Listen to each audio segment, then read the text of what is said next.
The fans are now streaming off the field in great numbers. Lights out and very few will be left in front of the street as they come in helmets and night gear.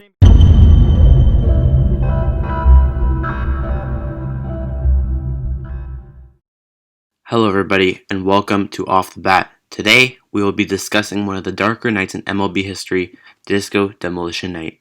To start off, let's provide you with a bit of a backstory surrounding this unforgettable night in baseball.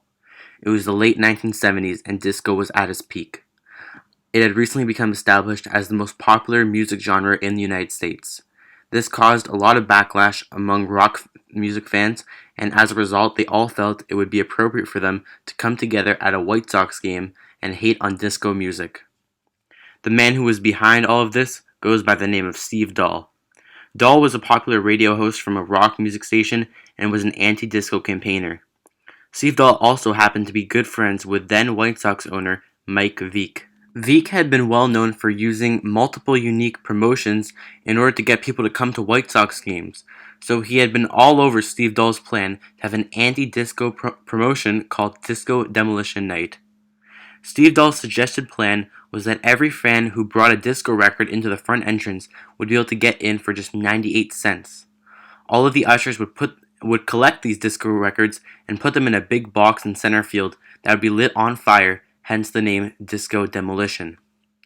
It was a really slow year for the White Sox in 1979, who just finished with 73 wins on the year.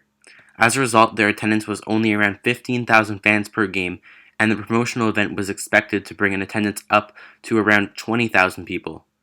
Little did they know that there would be well over 50,000 fans in attendance, 15,000 more than the capacity of the stadium, which was 35,000 people at Comiskey Park. And these were not just normal baseball fans attending the game.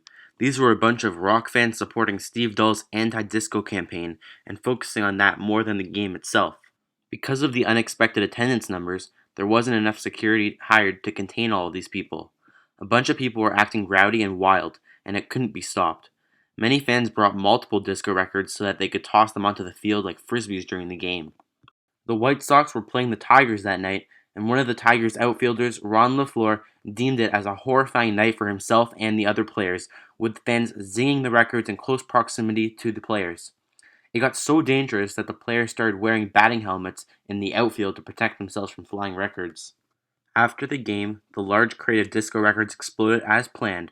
However, something unexpected happened after, which made it the worst night in MLB history.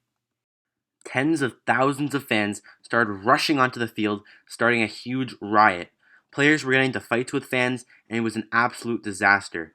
There wasn't nearly enough security in the building to handle such a large riot, so it was not controlled for a good hour. During this hour of mayhem, fans were going completely nuts. Some were ripping up the turf on the field, and others were starting fires. There was literally a point where a fire was started in center field that was 10 feet high. Now, obviously, with the amount of damage that was caused during this riot, the field was deemed unplayable for the White Sox next game. So in the end, with field repairs and lost revenue from a canceled game, the White Sox ended up losing money due to this promotion. Thankfully, despite how dangerous the situation was, there were no fatalities, but up to 30 people were seriously injured. Over 40 years later, we still look at this night as the darkest night in MLB history.